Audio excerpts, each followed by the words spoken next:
Okay guys, I don't know how long it's been. I'm going to assume that it's probably have been around 6 months, maybe a little less, maybe a little more.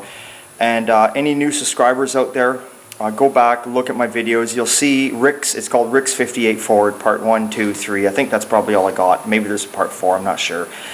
I'm doing a frame off on this car, and all I can say is I won't get into it too much. Go back, look at the videos, you'll see the car is a beautiful car, awesome shape, excellent shape.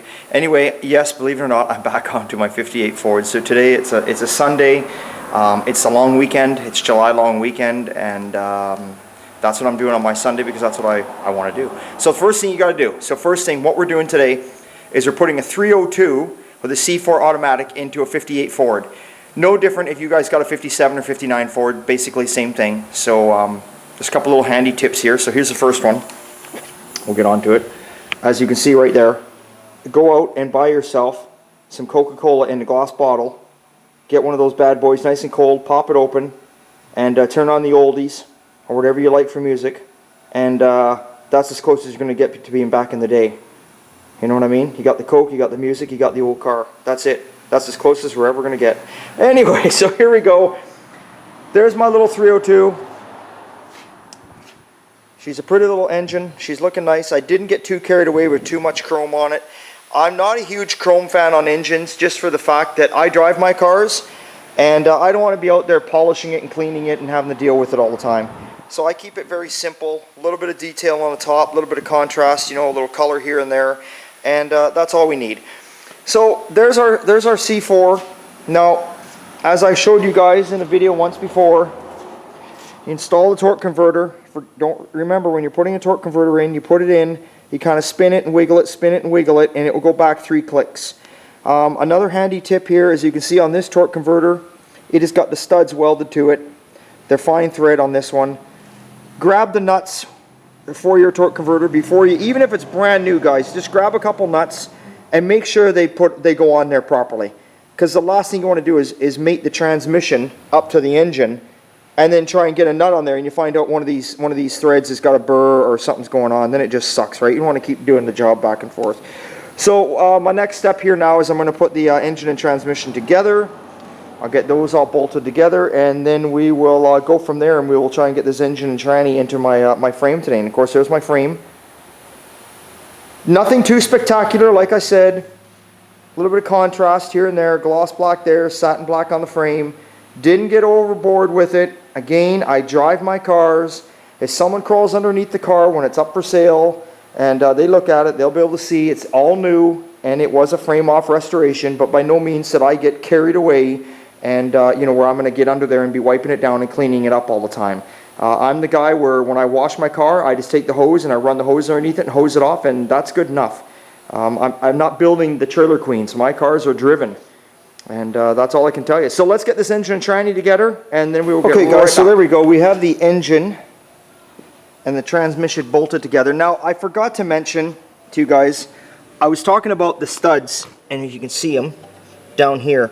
What I would do is, if I was you, I would try and when you're moving the transmission towards the engine to bolt it on, kind of make sure you can kind of line these studs up to come through your ring gear in here, through your flex plate, I should say.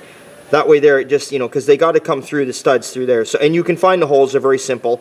Another thing, how you know you got it in the right spot, is if you can see this carefully, this torque converter has a, oops, sorry guys, this torque converter has a drain plug. Well, the stud comes through there, and there should be a hole right next to one of them where the drain plug will line up. The other thing that you should know is Ford's used, you can see this plate. Now this goes on before you put the flex plate on. This goes on first, and you do your flex plate on your engine. You need to have this. Now I see so many guys run their vehicles, I've seen them over the years run them without it on Ford, on some of the early Ford engines, and they'll come into me and they'll say, Rick, my starter, it isn't working right, something's going on, what do you think's going on?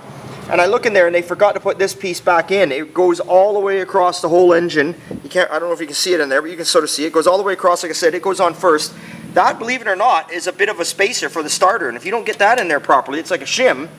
You're going to have clearance issues, which is going to cause the starter to either engage too far, you know, and take out the teeth on your flex plate. So make sure you put that on there. So anyway, we've got our engine and tranny all together now. Now the next thing on these Fords, these 57 through 59 Fords, and it could be the earlier ones too. I've never done a 5 through 6, so I'm not going to say for sure. But if you buy early Mustang mounts, early Mustang motor mounts, engine mounts I should say, if you buy them, you bolt them on, because they'll bolt right on. I don't know if this is the right one for this side, but anyway, they'll bolt basically right up on there. If you run the early Mustang ones, in the 80s we're talking, maybe early 90s, when you put them on, usually they drop right into the factory spot where the original engine was bolted. Then if you're running a C4 automatic like I am, we'll get to this later, but I'll bring up a quick thing to you. Right in there, if you can see where them 3 holes are, that's where the crossmember goes for the transmission.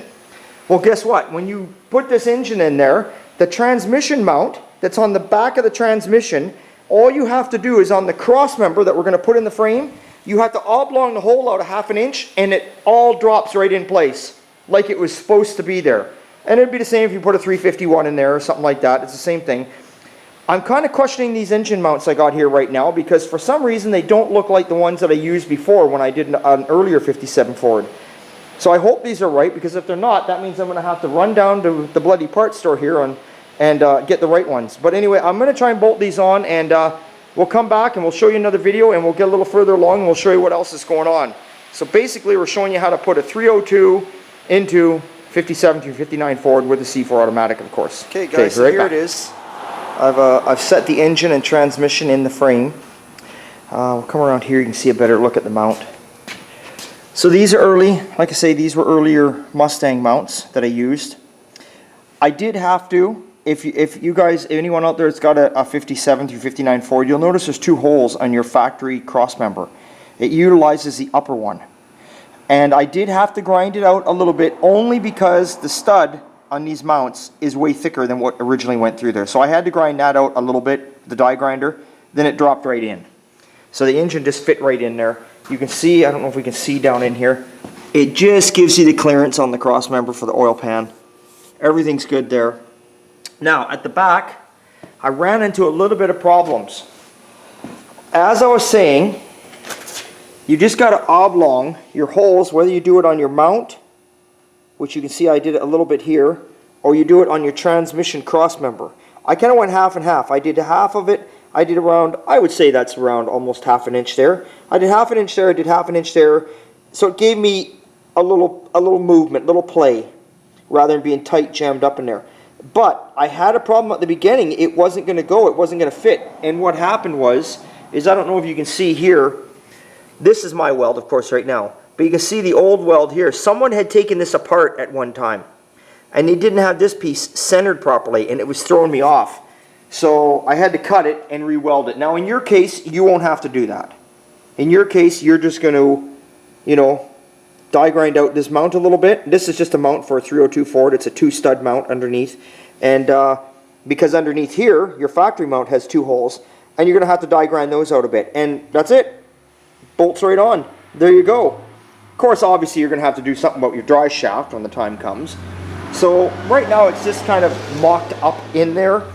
I'm going to pull this member out. I'm going to pull out the tranny cross member.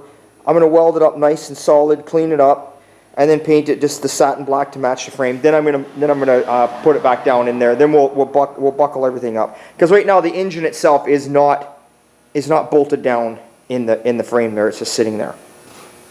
So there you go. It's pretty simple. If you got a little 289, 302, 351, anything like that, early Mustang mounts, make sure you've got the pan.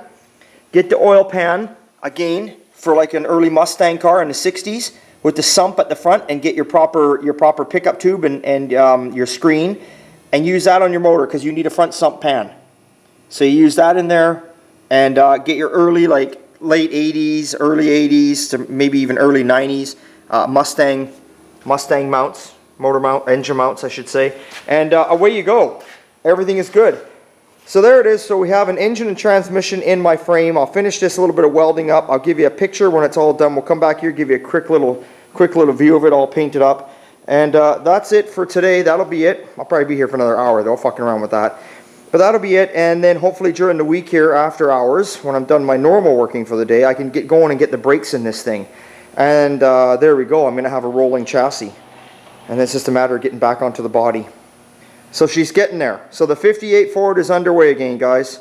So there we go. Okay, so there it is, guys. The engine and transmission is fully bolted in.